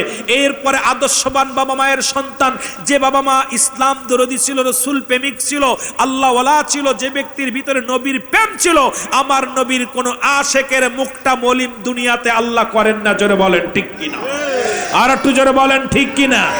এই জন্য আমাদের সমাজ ব্যবস্থা, কেন আমি যুবক বক্তা ছিলাম, এই জন্য আমার ওয়াজের ভিতরে বাস্তবতা নিয়ে আলোচনা। যতই আপনি যে জীবনে এই জীবনটাকে ফুটিয়ে তোলার জন্য আমার একটা আদর্শ, সেটা হলো একটা মানুষ যদি হেদায়েতের মধ্যে আসতে পারে, তাহলে মাহফিলটা সার্থক। এই মাহফিলটা সাকসেস, টাকা পয়সা খরচ করে আমার আইনা টাকা নিয়ে গেলাম, খেয়ে গেলাম, আপনাদেরকে কিছু দিয়ে যেতে পারলাম না। এই আলোচনা করার জন্য আমি গুনাহগার, আসতেও পারি না, আসিও না, চেষ্টা করি কিছু কথা বলার জন্য। হেদায়েতের মালিককে আমরা চেষ্টা করবো এইগুলো রাসূলের সাহাবীদের জীবনের মধ্যে ঢোকার জন্য। জোরে বলেন ঠিক কিনা, আরো জোরে বলেন ঠিক কিনা। মহব্বতের সঙ্গে দুরূদ শরীফ পড়েন, আল্লাহুম্মা। মাইকে টানছে কম, সাউন্ডটা বাড়ায় রেখে, বক্স বন্ধ করে দেন, সাউন্ডটা বাড়ায় দেন। ওয়ালা আলি সাইয়্যিদিনা, আরো জোরে বলেন আল্লাহুম্মা।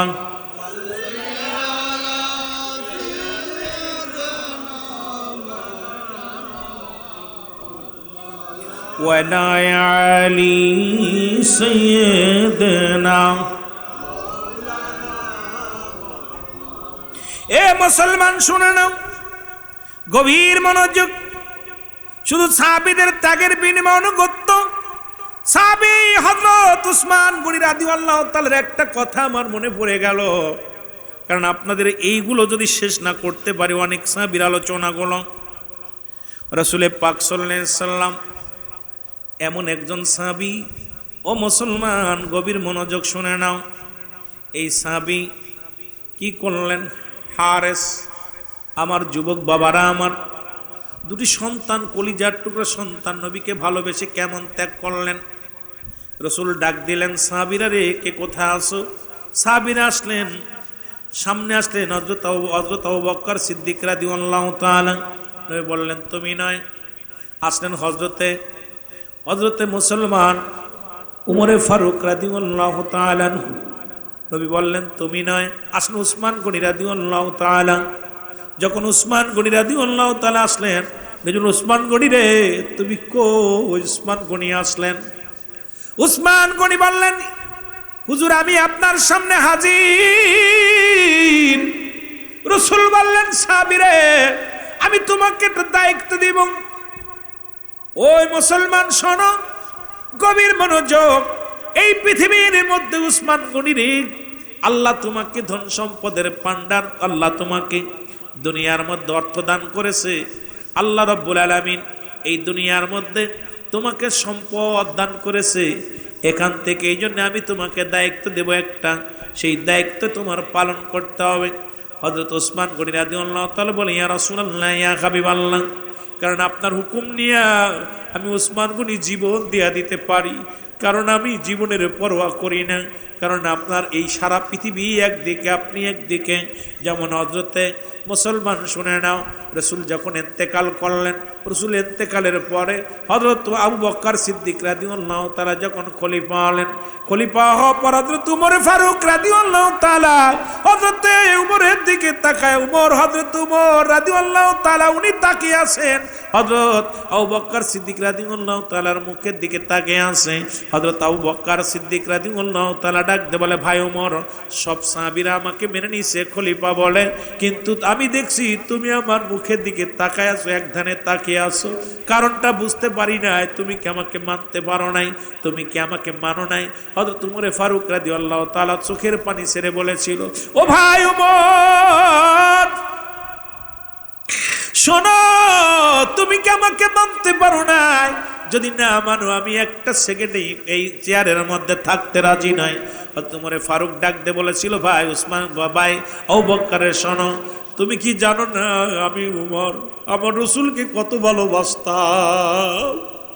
আজকে যখন এই জায়গা যখন আমি তাকাইতাম, আমার হাবিবের মুখখানা দেখতাম, আমার নবীজির চেহারা মুখ দেখতাম, হাজার দুঃখ দুনিয়ার মধ্যে ভুলে যেতাম, হাজার দুঃখ আমি ভুলে যেতাম।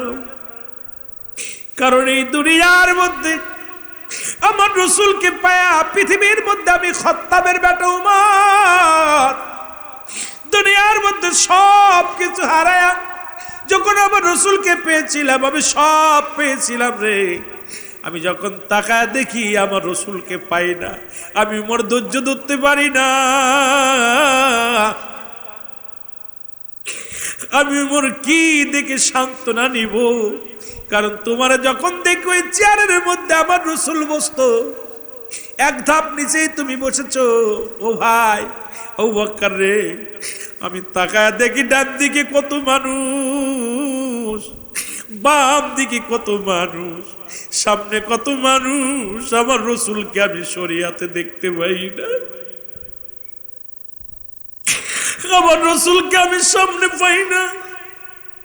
তুমি আমার রাসূলের সফর সঙ্গী ছিলে, যখন হিজরত করেছিল, কষ্টের জীবন, সবচেয়ে তুমি দুঃখের সময় তুমি ছিলে।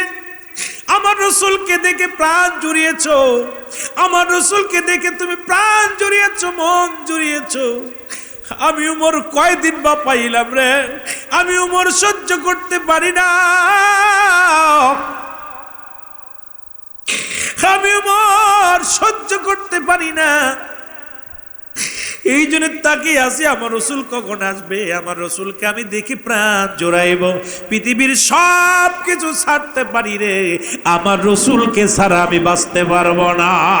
জোরে জোরে চিল্লায় বলা যাবে না মারহাবা। উমরের কান্না, মানুষটাই আস্তে, হযরত উমর ফারুক রাদিয়াল্লাহু তাআলার কান্না ঠেকাইতে পারে না। সব সাহাবীর কান্না বন্ধ হয়েছে, উমরের কান্না বন্ধ হয় নাই। উমর বলতো, আমি খত্তাবের বেটা, পৃথিবীর মধ্যে আমি আমার রাসূলকে হত্যা করতে এসেছিলাম, কিন্তু রাসূলের চেহারা মুবারক দেখে, তার চোখে চোখ যখন পড়েছিল, আমার সব কিছু শেষ হয়ে গেছিল। আমার রাসূলকে দেখে আমি পাগল হয়ে গেছিলাম। আজকে আমি কাকে দেখে সান্ত্বনা দিব? আমার রাসূল নাই, আমি মানতে পারি না। হযরত উমর আসলেন, নবীজি বললেন তুমিও নাই। যুবক উসমান গনি রাদিয়াল্লাহু তাআলা আসলেন, হুজুর বললেন, শোনো উসমান, হযরত আনাস রাদিয়াল্লাহু তাআলা দুটি কলিজার টুকরা সন্তান, তাদেরকে ওই খাজুরের বাগিচার মধ্যে বেঁধে রাখা হয়েছে। একমাত্র তুমি সারাই নিয়ে আসবা, যে তোমাকে হুকুম দিলাম। হযরত উসমান গনি রাদিয়াল্লাহু তাআলা উনি কি করলেন? পাগলের মতো ছুটে গেলেন, ইহুদির বাগিচায় চলে গেলেন। ইহুদির কাছে যায় দেখে দুটি কুচি কুচি বাচ্চা, ছোট্ট ছোট্ট দুটি মাসুম বাচ্চা, আমার নবী সাহাবীর কলিজার টুকরা সন্তান, এদেরকে বেঁধে রাখছে গাছতলায়। এই দেখে দেখিয়া চলে গেলেন ইহুদির বাড়িতে, যা বলেন, ইহুদিরে তুমি যে কাজটা করেছো, এই মাসুম বাচ্চা দুটি তুমি কি করেছো? এদেরকে বেঁধে রাখছো। বলে আমি বেঁধে রাখছি এই কারণে, কারণ এরা আমার গাছের খুরমা খেয়েছে, খেজুর খেয়েছে, এই কারণে তাদেরকে বেঁধে রাখছি। বলে শোনো, এই লোকটা নামাজের জন্য যখন ওনার বাবা নামাজের জন্য যখন গিয়েছিল, তখন এই ফাঁকে সন্তান দুটি ক্ষুধার যন্ত্রণা সহ্য করতে পারে নাই, তোমার গাছের খুরমা খেয়েছে, খেজুর খেয়েছে, এর বিনিময় তুমি কি করো? আমার কাছে যে হাদিয়া চাবা সেই হাদিয়াটা দিব। বলে আমি হাদিয়া চাই না। বলে তোমার এই গাছটা বিক্রি করো। কয় বিক্রি করব না, আমার রসুলকে কত ভালোবাসে। উসমান গনি রাদিয়াল্লাহু তাআলা ডাকতে বলেন, ও ভাই ইহুদি শোনো, এই গাছটার বিনিময়ে আমি 100 গাছ দিব। কয় না, হবে না। আমার বাগিচার মধ্যে যতগুলো গাছ আছে, আমার রাসূলুল্লাহর ভালোবাসায়, যেহেতু আমার নবীজি বলছে, আমার নবী বলছে উসমান রে, ওই সন্তান দুটিকে তুমি নিয়ে আসবা, কারণ ওই সন্তান দুটিকে তুমি আমার কাছে এনে দেবা। এই কথা বলা পর আমি এসেছি আমার রাসূলের সাহাবীর সন্তান দুটিকে তোমার হাত থেকে আমি রেহাই দেওয়ার জন্যে, তোমার হাত থেকে ছাড়ানোর জন্যে। বিনিময়ে আমার এই বড় বড় খেজুর গাছ, ধরন্ত খেজুর গাছের বাগিচা আমি দিয়ে দিলাম। ইহুদি চিন্তা করে একটা গাছের বিনিময়ে এতগুলো গাছ পাইব। হযরত উসমান গনি রাদিয়াল্লাহু তাআলার প্রস্তাবে রাজি হয়ে গেলেন। রাজি হওয়ার পর যখন উসমান গনি রাসূলের কাছে ফেরত আসলেন বালক দুটিকে নিয়ে, আমার নবী বলল, উসমান গনি রে, তুমি কি দিয়া তাকে মুক্তি করলা? কিভাবে তারে তুমি কি উপায় তাকে মুক্তি করে আমার কাছে আনলা? বলি ইয়া রাসূলুল্লাহ, ইয়া হাবিবাল্লাহ, আমার ধরন তো 100 খাজুরের বাগিচা ধরছে, এখন ফলগুলো ধরছে অনেক সুন্দর তরতাজা গাছ, এর বিনিময় আপনার সাহাবীর ওই কলিজার দুটি সন্তানকে আমি সারিয়ে আনছি। আমার রসুল বলে, উসমান গনি রে, একটা খাজুরের বিনিময়, একটা খাজুর গাছের বিনিময় তুমি এতগুলো খাজুর গাছ দিয়ে দিলা। উসমান গনি দু চোখের পানি ছেড়ে বলে, ইয়া রাসূলুল্লাহ, ইয়া হাবিবাল্লাহ, আল্লাহর নবী গো, শুধু 100 খাজুর গাছ নয়, ওই ইহুদি যদি আমার জীবনটা চাইতো,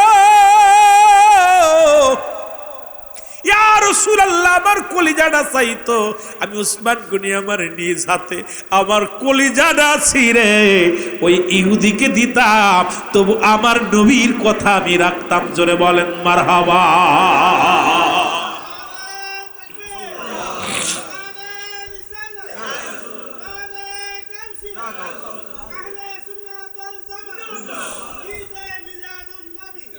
আমার রসুলকে কত ভালোবাসত।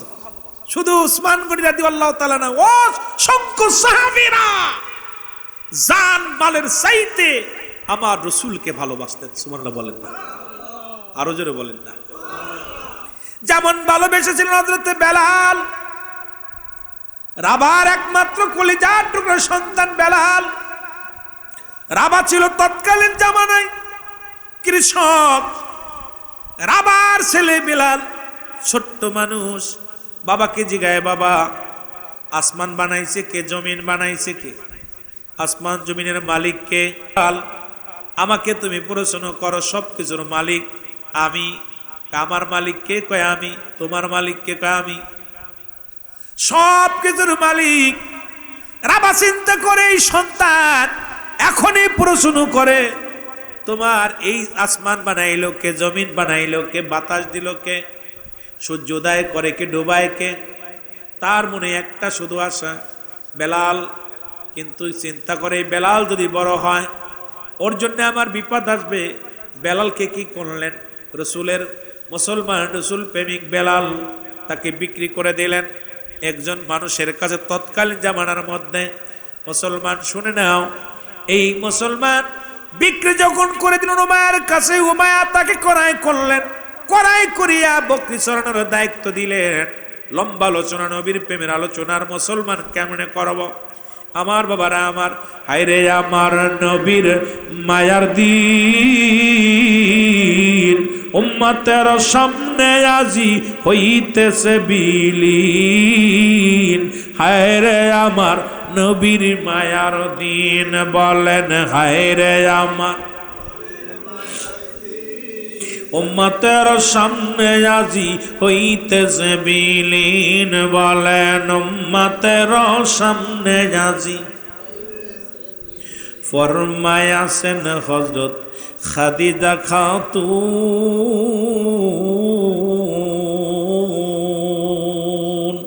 মোটা সুতার চাদর নবীর ছিল যে একখান, সেই চাদরে গাই বিছানা, ওরে সেই চাদরে গাই বিছানা, শুইতেন শীতের দিন। হায়রে আমার নবীর মায়ার দিন, বলো হায়রে আমার উম্মতের সামনে আজি হইতেছে বিলীন। হায়রে আমার নবীর মায়ার দিন, বলো হায়রে আমার নবীর উম্মতের সামনে আজি হইতেছে বিলীন। হায়রে আমার ফরমায়াছেন হযরত ফাতেমা খাতুন, মাঝে তত বাবার চুলাই জ্বলতো না আগুন, আরে মাঝে তত বাবার চুলাই জ্বলতো না আগুন, না জুটিত একটি দানা কর্ম কোন দিন। হায়রে আমার নবীর মায়ার দিন, বলো হায়রে আমার উম্মতের সামনে আজি হইতেছে বিলীন, আরে উম্মতের সামনে আজি হইতেছে বিলীন।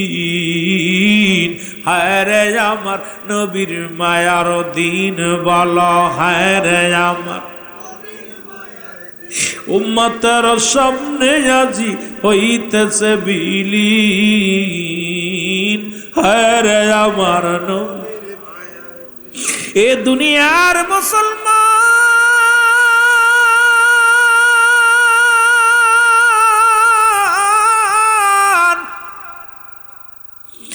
বেলাল গবেষণা করে অ্যারিস্টটল, সক্রেটিস যেমন বই লেখাপর বললেন, নো দাই সেল, নিজেকে নিজে চিনতে হবে, মান রাফান নফস, নিজের নফসকে চিনতে হবে, কলবুস সালিম, আত্মাটাকে প্রসিদ্ধ করতে হবে। বেলালু গবেষণা করে, আমি কে, আমারে কেন বানাইলো, আমার দায়িত্ব কি, আসমান কেমনে বানাইলো, কে যেন ডাক দে, বলে লা ইলাহা ইল্লাল্লাহু মুহাম্মাদুর রাসূলুল্লাহ সাল্লাল্লাহু আলাইহি ওয়াসাল্লাম। কে যেন ডাক দে, বলে বেলাল, বেলাল রে, কার তুমি খোঁজো, যারে তুমি খোঁজো সে আর কেউ নাই, তিনি তোমার রব, তিনি তোমার মালিক, তিনি তোমার সৃষ্টিকর্তা, তিনি তোমার অন্নদাতা, তিনি তোমার হায়াতের মালিক, মৌতের মালিক। এই দুনিয়ার মধ্যে রে বেলাল, তুমি সার গবেষণা করবে বেলাল, একমাত্র তিনি সব, আসমান জমিনের ভিতরে তিনি সব রে বেলাল। বেলাল চলে যায়, ডাকতে বলে ইল্লাল্লাহর আরজিকে শুরু করে দিলেন।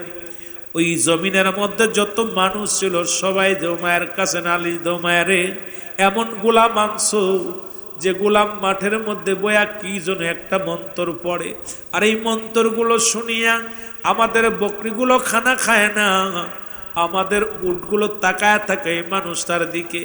বেলালের চেহারা তো আসওয়াত মার্কা চেহারা, বেলালের নাকটাও যেমন মোটা, ঠোঁট দুটো ঝুলা, বেলালের চুলগুলো কুকরানো মুকরানো, গায়ের রং কালা, এমন বেলালকে পশুগুলো কেন যেন তার মুখের দিকে তাকায়া থাকে। বেলালের যে পশুগুলো খানা খাইতে যায়, মাটির মধ্যে পাথরের মধ্যে সাটা দেয়, পেটটি ভরে যায়। সারা মাঠ ভরে আমরা বকরিগুলো বিচরণ করি, কিন্তু পেটটা ভরে না। বেলালকে খবর নাও, বেলাল যেন কাকে খোদা বানিয়ে ফেলেছে। উমাইয়া ডাকতে বলে, বেলাল, বেলাল রে, ও বেলাল, তোমায় কি যেন একটা গান গাও, কি যেন একটা কবিতা আবৃত্তি করো। বেলাল বলে, কোনো আবৃত্তি নয়, কোনো কবিতা নয়, আমি জানতে চাই আপনার রব কে। কয়, আমার রব আমি নিজেই, আমি মালিক। আপনার মালিক কে? কয়, আমি নিজেই মালিক। আমার মালিক কে? আমার তোমার মালিক আমি। বেলাল বলে, না না, আমার মালিক আমার আল্লাহ। জোরে জোরে চিল্লায় বলা যাবে না মারহাবা। এর নবীজির শানের কথা বলবো রে কারে, বলো নবীজির প্রেমের কথা বল। আরো জোরে জোরে বল, নবীজির গুণের কথা বল। কি বলিব মহিমা,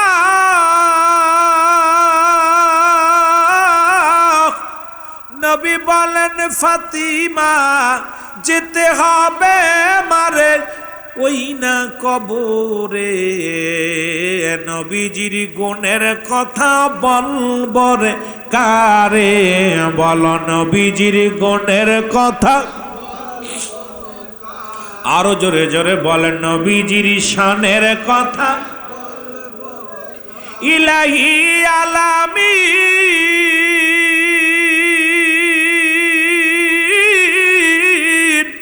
নবী উম্মতের জাবিন। ইলাহি আলামিন, নবী উম্মতের জাবিন।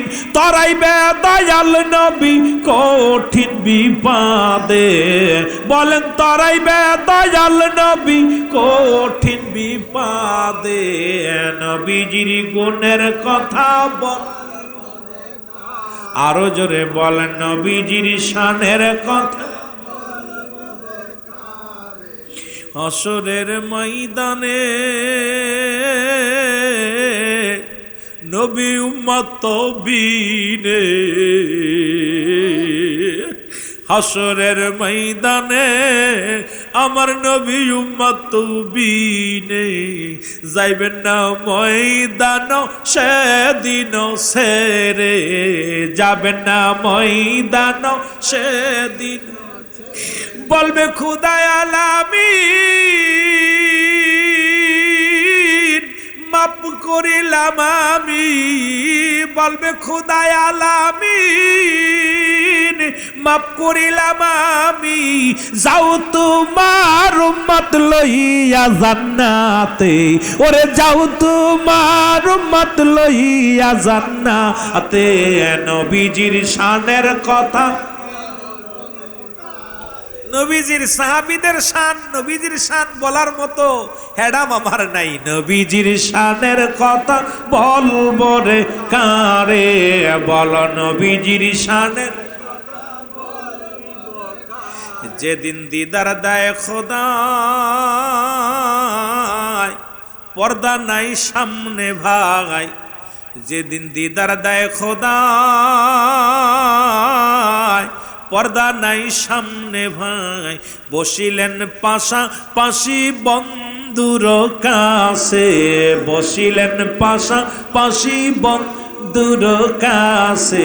নবী উম্মতের জাবিনদার চাইলেন সেদিন ক্ষমা বারবার। নবী উম্মতের জাবিনদার চাইলেন ক্ষমা বারে বার। করিয়েন ক্ষমা আল্লাহ কঠিন আসরে, করিয়েন ক্ষমা আল্লাহ কঠিন আসরে। নবীজির শানের কথা বলবো রে কারে, বলো নবীজির প্রেমের কথা। সাহাবীদের বর্ণনা কি করিব শোনো না, সাহাবীদের ঘটনা কি করিব বর্ণনা, নবীর জন্য পাগল ছিল এই না জগতে, নবীর জন্য পাগল ছিল এই জগতে। ওরে নবীর প্রেমে পড়িয়া জীবন দিল দিয়া, তারা নবীর প্রেমে আরো জোরে, আরে নবীর প্রেমে পড়িয়া জীবন দিল দিয়া, নবীর প্রেমে জীবনের মায়া নাহি করছে জীবনে, জীবনের মায়া নাহি করছে জীবনে, নবীজির শানের কথা আরো জোরে বল, নবীজির শানের ইলাহি আলামিন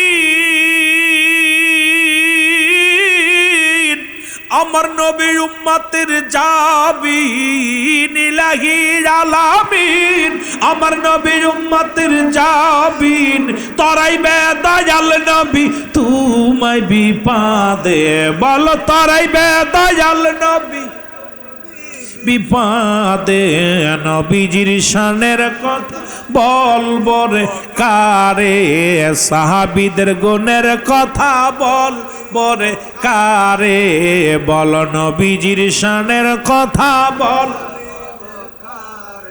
আহা, যার সম্মান, যার চরিত্র, যার আলোচনা সাহাবীদের নবীর ভালোবাসা, নবীর প্রতি প্রেম, নবীর প্রতি ত্যাগ, এই আলোচনা রাতকে রাত দিনকে দিন যদি গুনাহগাররা করি শেষ হবে না। যার বর্ণনা, আহা, যিনি আমি একটু আগে একটা গানের ভিতর ওয়াজের ভিতর গজলের ভিতর বললাম যে এক চাদরে গায়ে বিছানা, নবী শুধু এক চাদর, নবীজি এমন একটা কাপড় গায়ে দিলেন যার নাম ছিল 42,000 দিরহাম, যা জীবনে পৃথিবীর কোন রাজা বাদশা পড়তে পারে নাই।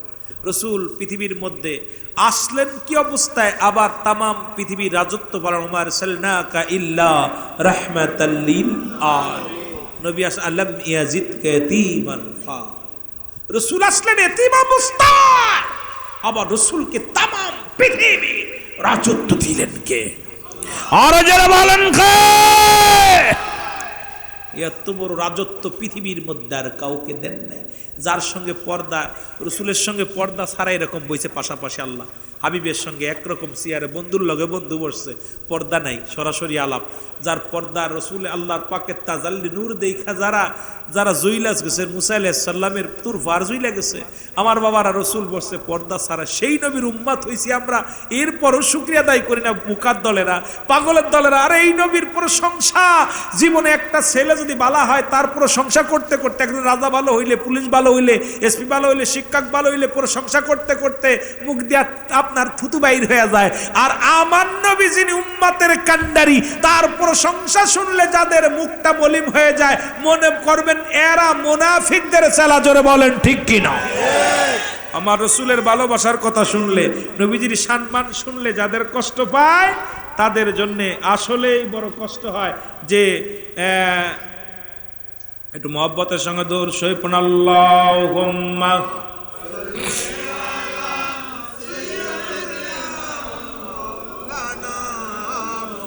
ওয়ালা আলি সাইয়্যিদিনা।